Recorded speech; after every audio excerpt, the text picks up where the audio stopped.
Hello class and welcome to the course and project overview for MMDD 232, Emerging Multimedia Practice 1.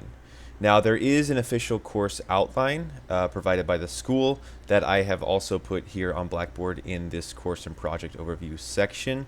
However, I find that those outlines can be quite cumbersome, very wordy, a little bit unclear. So I've put together this presentation here to really focus on the most important things for you to understand about the course in order to get started and have a sense of what's happening throughout the semester.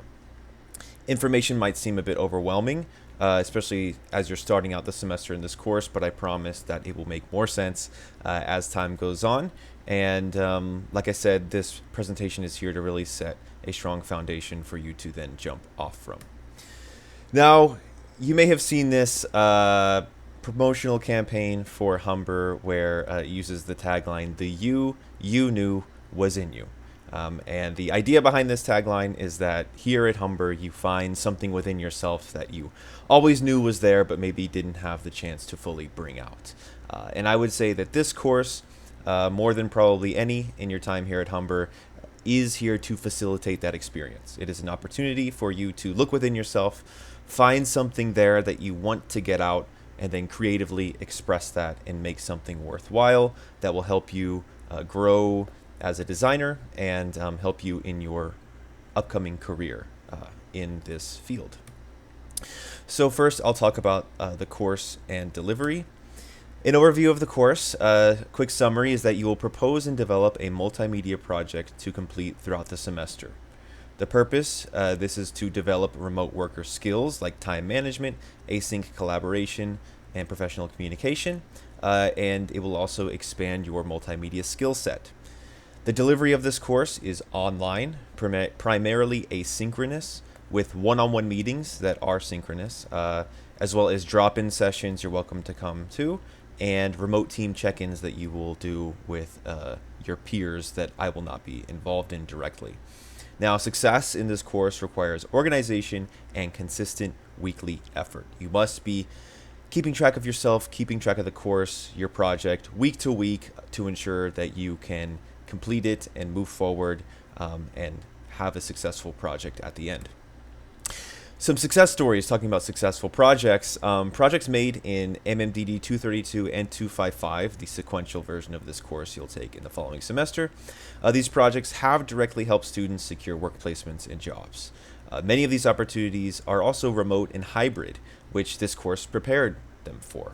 These success stories have landed opportunities at companies like the following: Roots, student doing UI UX design at Roots, student doing, I say student, but now professional, doing media and communications for Interac, motion graphics for TD, and creative planning for Deloitte. So these are really big companies. These are great positions to have in your career, and students have been able to secure these positions in part by using their projects they made in these emerging multimedia project courses, emerging multimedia practice, to demonstrate their skills and interests in a way that helped them secure these positions.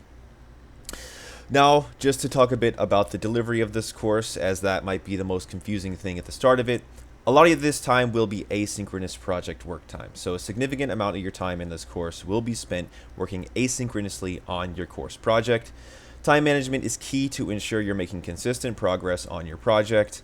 Calendars and time management tools can be very useful. I definitely recommend using some sort of calendar. I use Google Calendar personally. We'll also Outlook Calendar for work. So I have multiple calendars I'm working on. There's management tools like Trello and things like that some students like to use as well. So definitely find a workflow that works well for you to stay on top of things. And you are expected to spend at least 3 hours a week on coursework for this class, right? Just like you would in a typical classroom. 3 hours is the time for a class, right? Ideally, I would say 3 to 6 hours each week spent on this class and your project.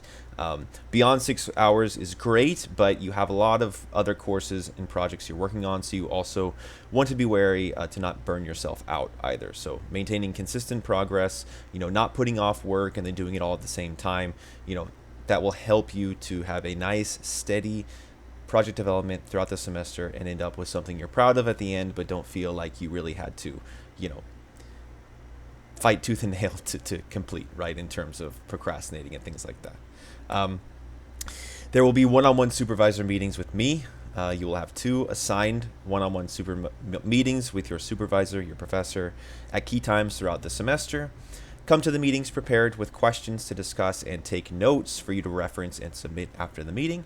Your professor will provide information with assigned times of when you are expected to meet on Blackboard, right? So when these meetings are coming up, I will make sure to send an announcement that includes a schedule and a process of how we will meet.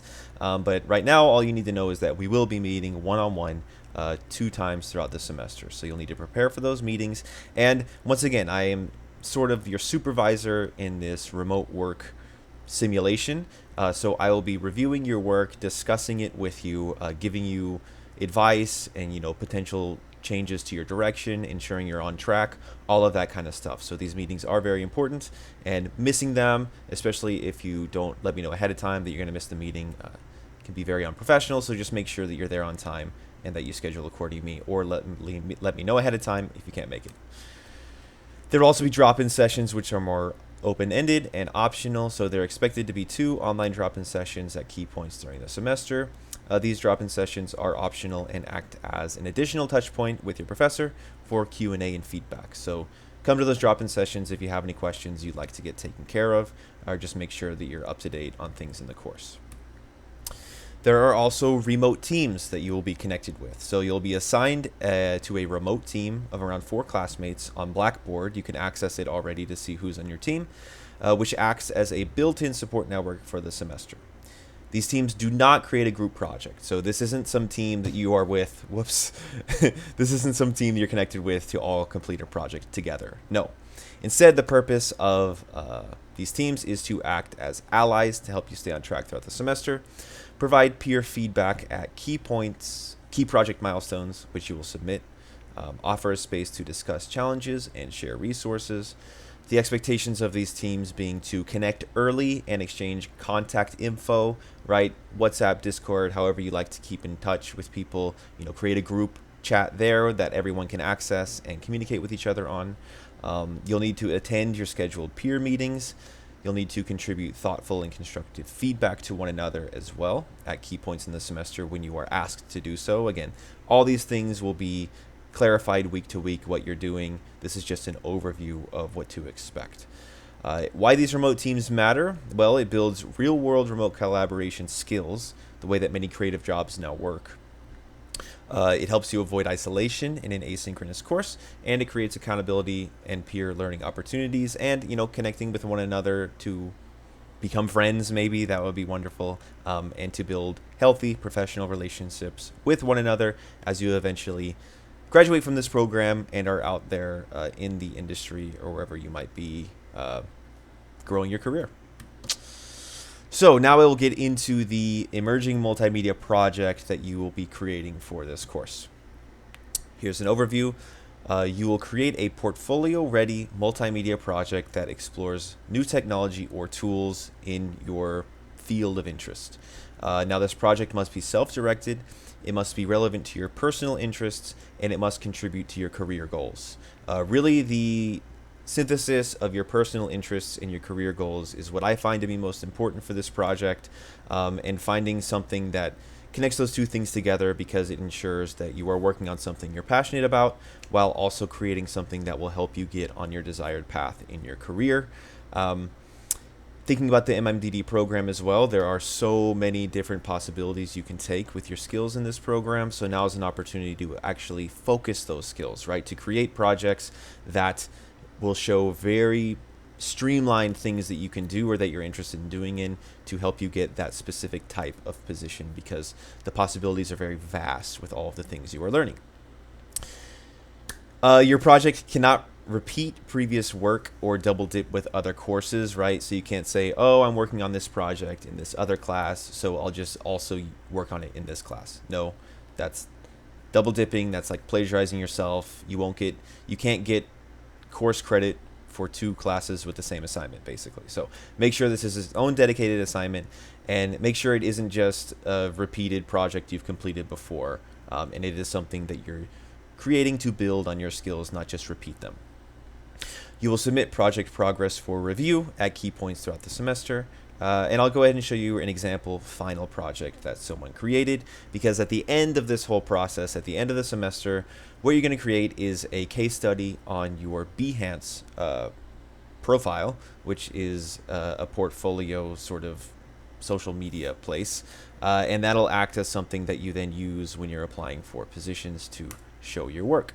So here is an example project that a student made in this course just this past winter. So thinking about how this student is interested in UI UX and motion graphics and has a personal connection with animals, pets, dogs, right? So what they did was they built on the skills they've learned in this program, combined them kind of all together. I mean, there's even graphic design and branding here, and then created UI state animations, right? So when your app is loading or there's an error or success or something like that, this student wanted to create animations that would accompany those user experiences. So I'm going to kind of skim through this a bit because there's a lot of information, but this will give you just some sense of what a successful project in this class can look like.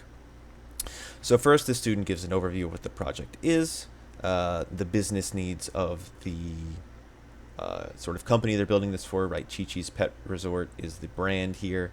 And they actually did have a connection with this brand, I think, as a client. For you, it doesn't have to be connected to a real life client that you actually are connected to. It can be for a hypothetical one, or you can just say, hey, I'm making this for Scotiabank, even if you aren't in touch with Scotiabank, basically. That was an aside there. These are the goals the student have for this project, right? Making various UI state animations for particular states in the application, the technology that they used throughout this project, and then they go into their design process, right? What inspired them, images that they use for inspiration, sketches that they started with, eventual storyboards of how the animations would look, and they did this for all the various states that they were animating. A mood board of the sort of visual vibe that they wanted to communicate and use as a guideline for their assets. A character sheet of the little puppy dog they created. They talk about their use of Adobe Animate and what they learned, and the sort of trial and error that they experienced with that software. And then they talk about the sort of final animations they were working on. Here's the first version of their loading state animation when the dog eats a little sausage. But then they added some tweaks and then created a final improved animation there. Same goes for the error state here. They show an initial draft and then the final version. And then here we see them mocked up within the app on these mock-up devices here, right? So you can get a sense of the quality of what sort of project is possible in this class, as well as, again, how this isn't something you've necessarily created in another course. This is an opportunity for you to expand your skills and make something new. And this student got a job immediately after graduation. So this was a successful project that helped them on the way to that success, right? And they learned a lot as well with it. So that was just a good example there.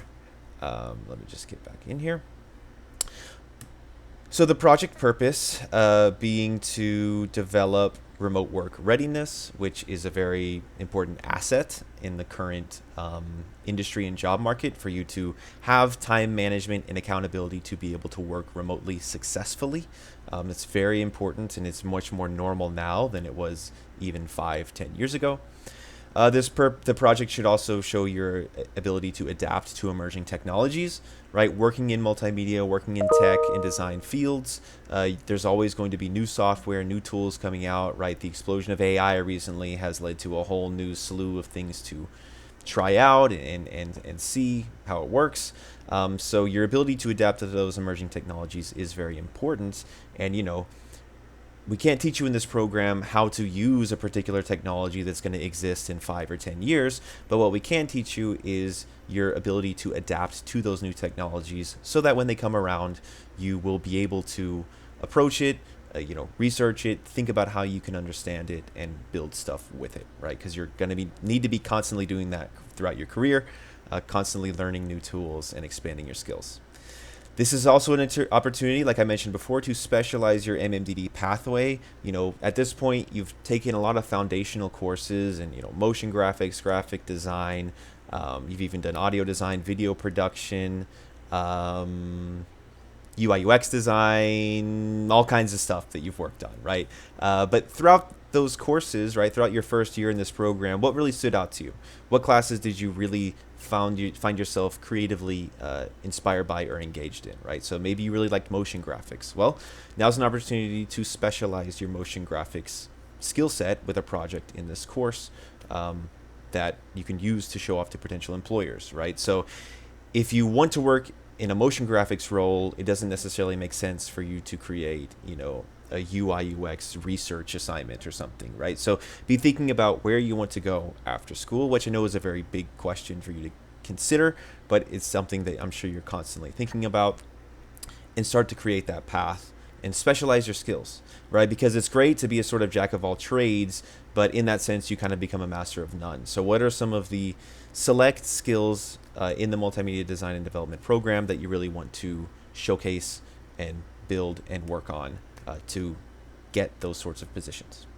And this project will also strengthen your portfolio for work placement and career, right? So you can use this portfolio project for help securing your work placement in next semester, and as well as, upon graduation, helping you also secure a job for your career.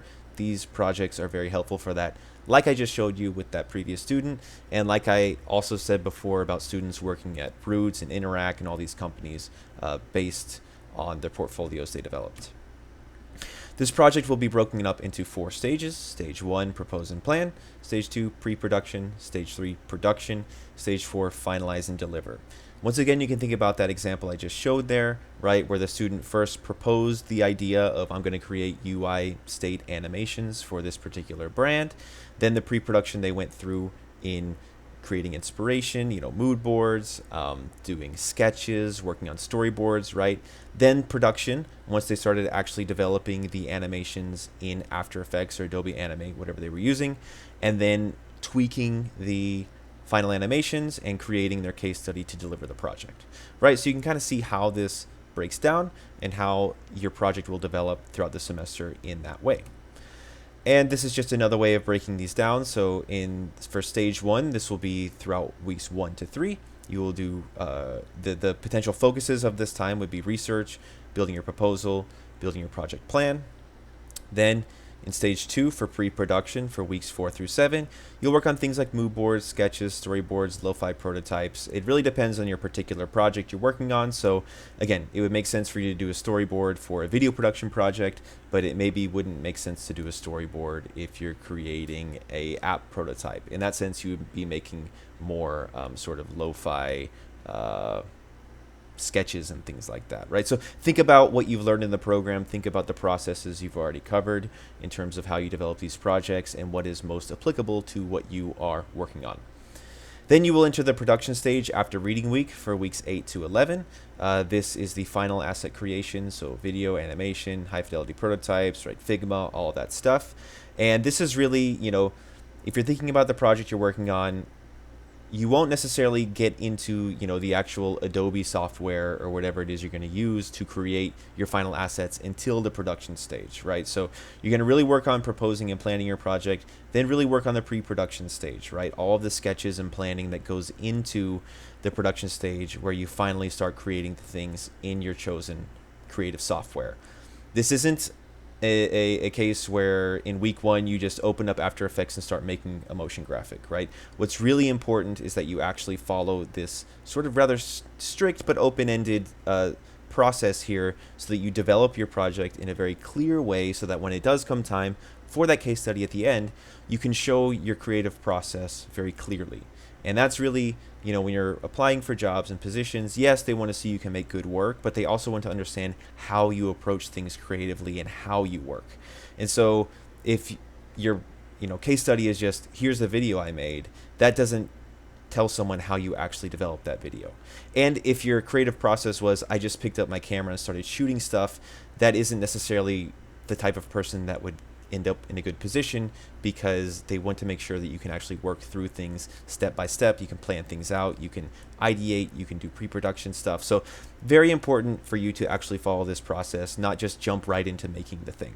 Okay, this is essential, actually. It's a very important learning outcome of this course that you follow this stage in this process, and you can take this process into projects you create after school, right? Because it's a very good incremental thing to do.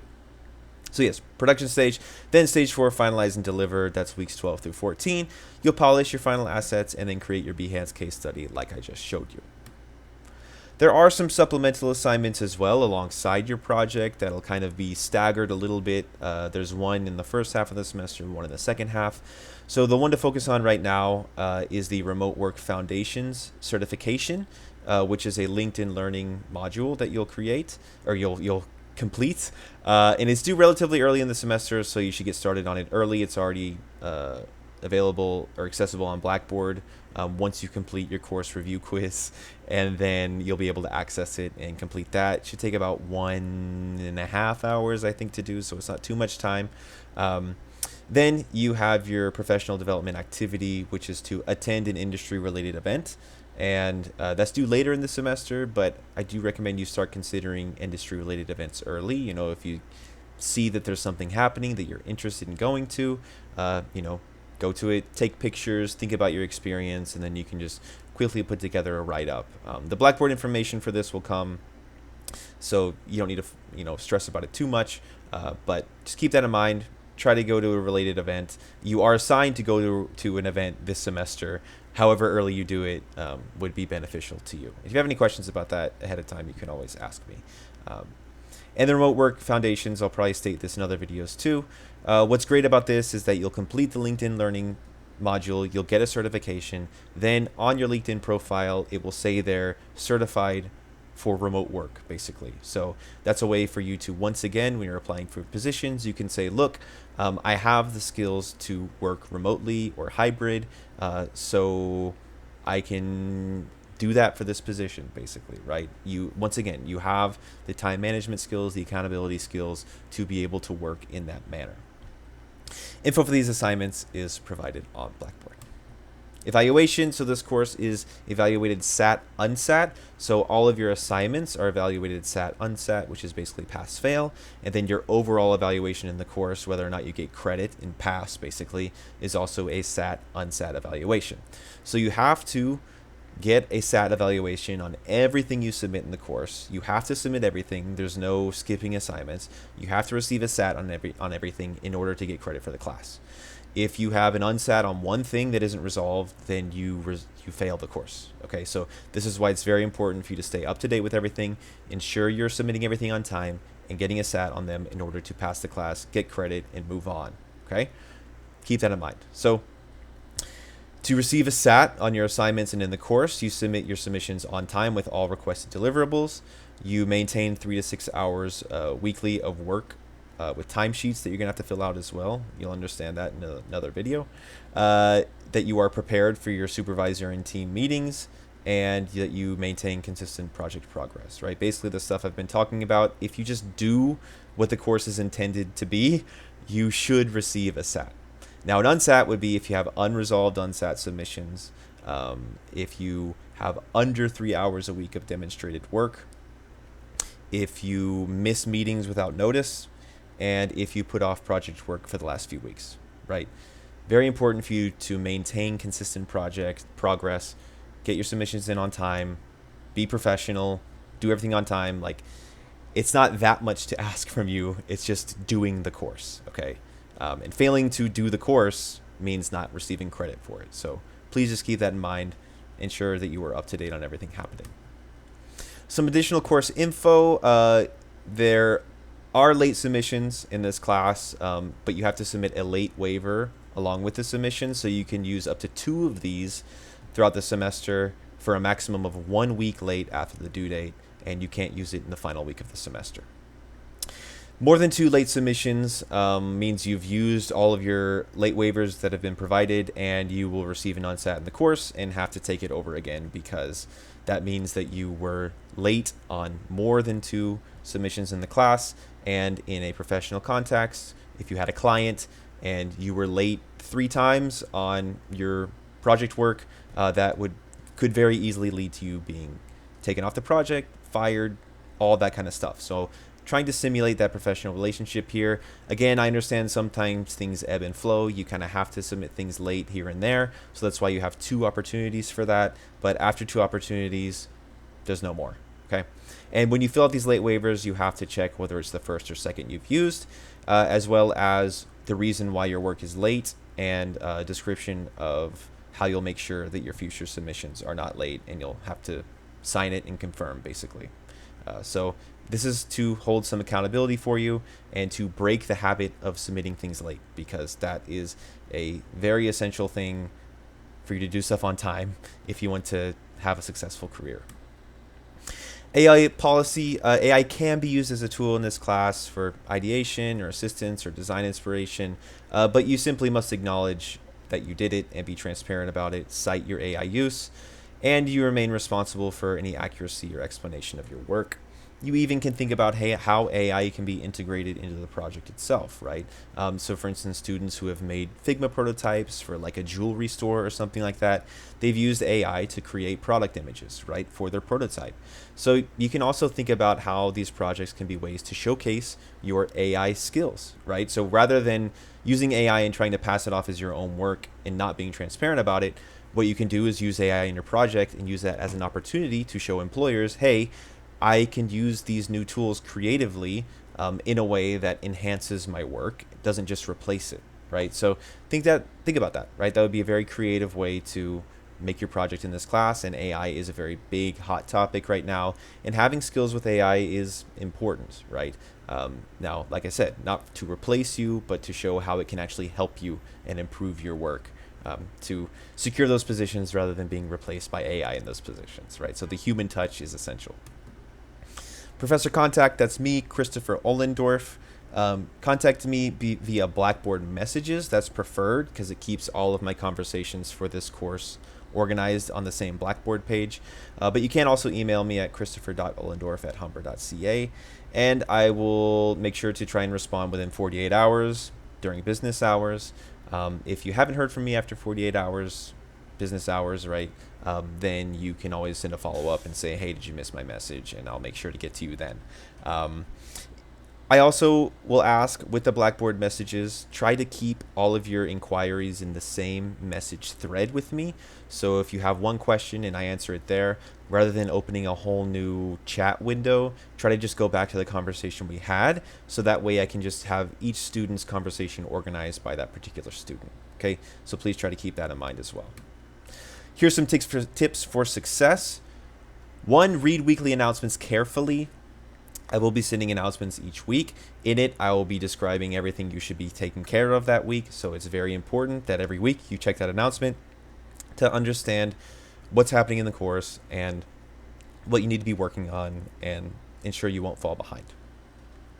Stay organized with your project plan and timesheet. This will make more sense when you look at your stage 1 submission, but just make sure that you keep yourself organized. Stay on track with your plan and keep track of the hours that you spend during your work in this course. Communicate early with your professor and team, right? If you're facing an issue or difficulty or barrier, sooner rather than later is always better. So, if you say, hey, in 2 weeks I have to go to my grandfather's funeral or something like that, how do I make sure I can keep up with the course? That's way better than you missing class for 3 weeks and saying, hey, sorry, I was at my grandfather's funeral, right? It's always the most extreme example of a funeral, and please don't use that excuse if it's not actually real. But just keeping in mind, if something's going on and it might interfere with your progress in the class, always let me know ahead of time. And if you're supposed to meet with your team and you can't make it, let them know ahead of time.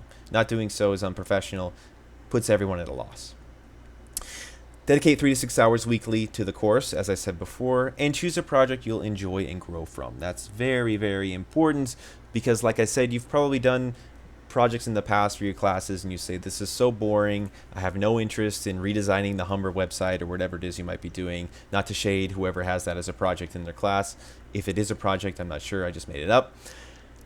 and you say, oh, I hate this project, you know, so now's an opportunity for you to create your own project, right? So now you take the reins.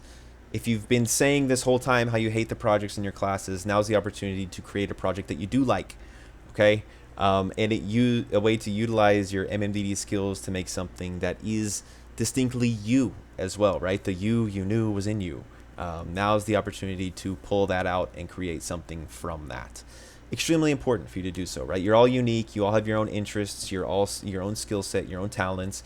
How can you focus on the most important ones to you to make something in this class that's fulfilling, worthwhile, and if anything, doesn't even feel like work? It just feels like you're enjoying your time and having a good creative experience, right? You're in the zone. That's what I really hope you can find with your work in this class. See, so most importantly, enjoy the creative process. It's a wonderful thing to be in. It can be very stressful at times, but it can also obviously be very, very fulfilling. So enjoying the creative process and getting yourself into it and losing yourself creatively in a good way. Like I said, getting into that zone is a great feeling and is something that I hope you can experience with your project in this course so that you can keep tapping into that throughout your career as a creative individual and keep making even more impressive projects than what you make in this class, okay? But now is the time to start. Build a good process, work incrementally, and I will help you along the way, and I can't wait to see what you end up making. Oh, I was trying to end it dramatically there, but I forgot that I should mention here that you will be taking a course review quiz after this, which is described in other videos. And the last question on that quiz, it asks, how many minions does it take to screw in a light bulb? Now, is it 1 minion? He's over here. Is it many minions? Good question. But the answer is banana, right? That's the minion's favorite food, and they love to say it, and that's the answer to that question. So it basically confirms you made it to the end of the video. Yay! Woohoo! All right, more for you to explore, so best of luck. And reach out to me with any questions at any time. I should have mentioned that, but I'll say it in other things. Anyway, bye for now.